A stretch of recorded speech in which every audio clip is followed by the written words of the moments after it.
Hi friends, ಎಲ್ರಿಗೂ ನಮಸ್ಕಾರ. ಎಲ್ಲರೂ ಹೇಗಿದ್ದೀರಾ? ಎಲ್ಲರೂ ಚೆನ್ನಾಗಿದ್ದೀರಾ ಅಂತ ತಿಳ್ಕೊಂಡಿದ್ದೀನಿ. ನಾವೆಲ್ಲರೂ ನನ್ನ ತಂಗಿ ಮನೆಗೆ ಹಬ್ಬಕ್ಕೆ ಹೋಗ್ತಿದ್ವಿ ಮಂಗಳವಾರ. ನಾನು, ನನ್ನ ತಂಗಿ, ನಮ್ಮ ಆಂಟಿ, ಬಾಬು ಎಲ್ಲ ರೆಡಿಯಾಗಿದ್ವಿ. ಆಲ್ರೆಡಿ ಹೊರಡೋಣ ಅಂತ ಹೊರಡ್ತಾಯಿದ್ವಿ. ಮೈಸೂರು ಹತ್ರ ಕಡ್ನಳ್ಳಿ ಅಂತ ಬರುತ್ತೆ, ಅಲ್ಲಿ ನಮ್ಮ ತಂಗಿ ಊರಿದೆ. ಅಲ್ಲಿಗೆ ನಾವು ಹಬ್ಬಕ್ಕೆಲ್ಲ ಹೋಗ್ತಾಯಿದ್ವಿ ಫ್ರೆಂಡ್ಸ್. ಎಲ್ಲ ಆಟೋದಲ್ಲೇ ಹೋಗೋದು ನಾವು. ಸುಂಟ್ರಗಳಿ ಫ್ರೆಂಡ್ಸ್, ಸುಂಟ್ರಗಳಿ ಎಲ್ಲರೂ ಹೊರಟ್ವಿ. ಆಟೋಗೆ ಹೊರಟ್ವಿ. ನಾವು ಆಟೋದಲ್ಲಿ ಹೊರಟ್ವಿ. ಎಲ್ಲರೂ ಅಷ್ಟೇ. ನಾವು ಏನಾದರೂ ಫಂಕ್ಷನ್ ಇದ್ದರೆ ಎಲ್ಲರೂ ಆಟೋ ಮಾಡಿಕೊಂಡು ಹೊರಡ್ತೀವಿ ಫ್ರೆಂಡ್ಸ್. ಎಲ್ಲರೂ ನಮ್ಮ ದೊಡ್ಡಮ್ಮ, ನಮ್ಮ ಚಿಕ್ಕಮ್ಮ, ನಮ್ಮ ಡ್ಯಾಡಿ, ನಮ್ಮ ದೊಡ್ಡಪ್ಪ, ಚಿಕ್ಕಪ್ಪ ಎಲ್ಲರೂ ಪ್ರತಿಯೊಬ್ಬರೂ ನಾವು ಹೊರಟ್ವಿ ನನ್ನ ತಂಗಿ ಮನೆಗೆ ಆಟೋದಲ್ಲಿ. ಆಮೇಲೆ ಡ್ಯಾಡಿ ಬರ್ತೀನಿ ಅಂತ ಹೇಳಿದರು ದೊಡ್ಡಕೊಪ್ಲ ಹತ್ರ, ಅವ್ರ ಆಫೀಸ್ ಹತ್ರ. ಅಲ್ಲಿಂದ ಮತ್ತೆ ಡ್ಯಾಡಿನ ಕರ್ಕೊಂಡು ಅಲ್ಲಿಂದ ಹೊರಟ್ವಿ. ನೋಡಿ, ನಮ್ಮ ಡ್ಯಾಡಿ ಬಂದ ತಕ್ಷಣ ನನ್ನ ಮಗಳು ನೋಡಿ ತಾತ ತಾತ ಅಂದ್ಕೊಂಡು ಅಲ್ಲಿಗೆ ಹೋಗಿ ಡ್ಯಾಡಿ ಹತ್ರನೇ ಕೂತ್ಕೊಬಿಟ್ಲು. ಡ್ಯಾಡಿ ಅಂದರೆ ಅವಳಿಗೆ ತುಂಬ ಇಷ್ಟ. ಬರ್ತಿದ್ದ ಹಿಂಗೇ ಡ್ಯಾಡಿ ತಾತ ತಾತ ಅಂತ ಇರ್ತಾಳೆ.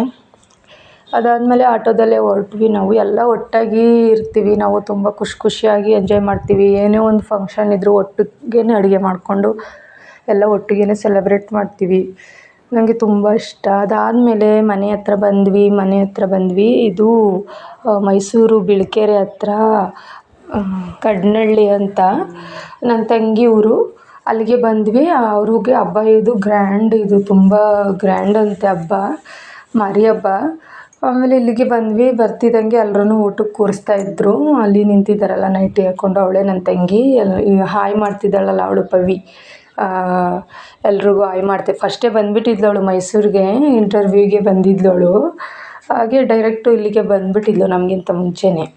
ಅದಾದಮೇಲೆ ಎಲ್ಲರೂ ಕೂತಿದ್ವಿ. ಎಲ್ಲ ಬಂದು ಸ್ವಲ್ಪ ಹೊತ್ತು ಕೂತಿದ್ವಿ. ಆಮೇಲೆ ಬರ್ತಿದ್ದಂಗೆ ಊಟಕ್ಕೆ ಕೂತ್ಕೊಳ್ಳಿ ಎಲ್ಲ ಅಂತ ಹೇಳಿ ಊಟಕ್ಕೆ ಕೂರಿಸಿದ್ರು. ಅಂದರೆ ಟೈಮ್ ಆಗಿತ್ತು, ಅಷ್ಟೊತ್ತಿಗೆಲ್ಲ ಟೈಮ್ ಆಗಿತ್ತು. 2:30 ಆಗಿತ್ತು.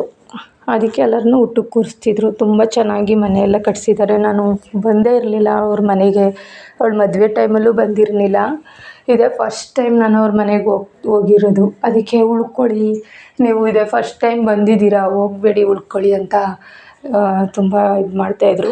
ಓಕೆ ಅಂತ ಹೇಳಿಬಿಟ್ಟು ನಾವು ಅದಾದಮೇಲೆ ಊಟ ಎಲ್ಲ ಮುಗಿಸ್ಕೊಂಡು ಬೇಗ ಊಟ ಮುಗಿಸ್ಕೊಂಡು ನಾವು ಇಲ್ಲಿಂದ 4 o'clockಗೆಲ್ಲ ಹೊರಟ್ಬಿಟ್ವಿ ಫ್ರೆಂಡ್ಸ್. ನಾವು ಫಸ್ಟ್ ಇವರೆಲ್ಲ ಕೂತಿದ್ರು. ಅದಾದಮೇಲೆ ಲಾಸ್ಟಲ್ಲಿ ನಾನು, ಡ್ಯಾಡಿ, ಅಮ್ಮ, ಪಾಪು ಎಲ್ಲ ಕೂತ್ಕೊಂಡ್ವಿ. ಅಮ್ಮ ಬಂದಿರಲಿಲ್ಲ. ಅಮ್ಮ ನಾನ್ ವೆಜ್ ತಿನ್ನಂಗಿಲ್ಲಲ್ಲ, ಅದಕ್ಕೆ ಅಮ್ಮ ಬಂದಿರಲಿಲ್ಲ. ಅಮ್ಮ ಒಬ್ಬರೇ ಉಳ್ಕೊಂಡಿದ್ರು. ಎಲ್ಲರೂ ಬಂದಿದ್ರು, ಅಮ್ಮ ಒಂದೇ ಉಳ್ಕೊಬಿಟ್ಟಿದ್ರು ಮನೇಲಿ. ಸುಮ್ಮನೆ ತಿನ್ನಲ್ಲ. ಆಮೇಲೆ ಜರ್ನಿನೂ ಮಾಡೋಂಗಿಲ್ಲ ಅಮ್ಮ. ಜರ್ನಿ ಮಾಡಿದ್ರೆ ಅಮ್ಮ ಹುಷಾರು ತಪ್ಪಿಡ್ತಾರೆ. ಅದಕ್ಕೆ ಅಮ್ಮ ಬಂದಿರಲಿಲ್ಲ. ಅದಕ್ಕೆ ಬೇಗ ಊಟ ಮಾಡಿಕೊಂಡು ಹೊರಡೋಣ ಅಂತೇಳಿ ರೆಡಿ ಆಯ್ತಾಯಿದ್ವಿ. ಎಲ್ರದ್ದು ಊಟ ಆಯಿತು. ಅಡುಗೆ ತುಂಬ ಚೆನ್ನಾಗಿ ಮಾಡಿಸಿದ್ರು ನಮ್ಮ ತಂಗಿಯವರು. ಅದ್ರ ಬಗ್ಗೆ ಮಾತಾಡೋಂಗಿಲ್ಲ, ಸೂಪರಾಗಿತ್ತು. ಅದಾದಮೇಲೆ ಬೇಗ ಊಟ ಮಾಡಿಕೊಂಡು ಹೊರಡ್ವಿ. ಯಾಕೆಂದರೆ ಊರಲ್ಲೂ ಹಬ್ಬ ಇತ್ತು.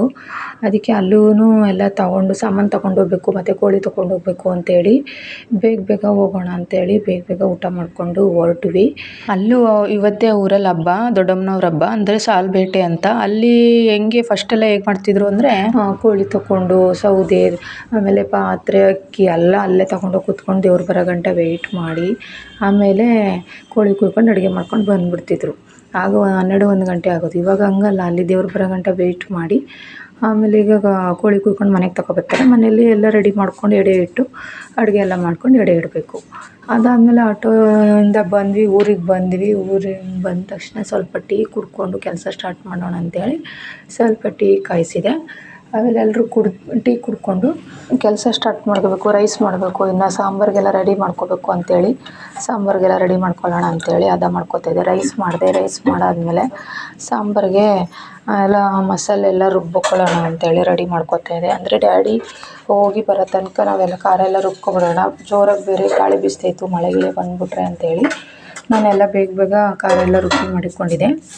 ಆಮೇಲೆ ಅಮ್ಮ ಪೂಜೆ ಸಾಮಾನೆಲ್ಲ ರೆಡಿ ಮಾಡ್ತಾಯಿದ್ರು. 2 ಬಾಳೆಹಣ್ಣು, 1 ಕಾಯಿ, ಸ್ವಲ್ಪ ಅಕ್ಕಿ, ಅರಿಶಿನ, ಕುಂಕುಮ, ಆಮೇಲೆ ಗಂಧದ ಕಡ್ಡಿ ಎಲ್ಲನೂ ರೆಡಿ ಮಾಡಿಕೊಡ್ತಾಯಿದ್ರು ಡ್ಯಾಡಿಗೆ. ಆಮೇಲೆ ಅಮ್ಮ ದೀಪ ಹಚ್ತಾಯಿದ್ರು.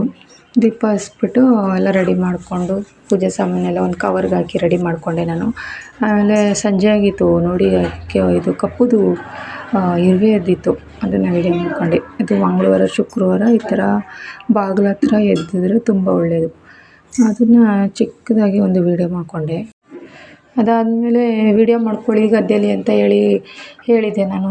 ಅವರು ಹೊರಟ್ರು ಅಲ್ಲಿಂದ, ನನ್ನ ಮಗನೂ ಡ್ಯಾಡಿನೂ. ನೋಡಿ ಎಷ್ಟು ಚೆನ್ನಾಗಿ ವಿಡಿಯೋ ಮಾಡಿದ್ದಾರೆ ಅಂತ. ಏನಂದರೆ ಏನೂ ಕಾಣಿಸ್ತಾ ಇಲ್ಲ, ಎಲ್ಲ ತಿರುಗಾಡೋದನ್ನೇ ವಿಡಿಯೋ ಮಾಡ್ಕೊಂಬಂದಿದ್ದಾರೆ. ಕ್ಲೀನಾಗಿ ವಿಡಿಯೋನೇ ಮಾಡಿಲ್ಲ. ಅದಾದಮೇಲೆ ಇರಲಿ ಅಂದ್ಬಿಟ್ಟು ಸ್ವಲ್ಪ ಗದ್ದೆ ಹತ್ರ ರಾತ್ರಿಲಿ ಹೋಗಿದ್ರಲ್ಲ, ಆದರೂ ಇರಲಿ ಅಂದ್ಬಿಟ್ಟು ಒಂದು ವಿಡಿಯೋ ಮಾಡಿದೆ, ಹಾಕಿದೆ ನಾನು. ಅದಾದಮೇಲೆ ನಾನು ಎಲ್ಲ ರೆಡಿ ಮಾಡಿ ಇಟ್ಕೊಂಡಿದ್ದೆ. ಇನ್ನೇನು ಮಸಾಲೆ ಎಲ್ಲ ರೆಡಿ ಮಾಡ್ಕೊಂಡಿದ್ದೆ ನಾನು. ಕುಕ್ಕರ್ಗೆ ಹಾಕಿ ಕೂಗ್ಸೋದಷ್ಟೇ.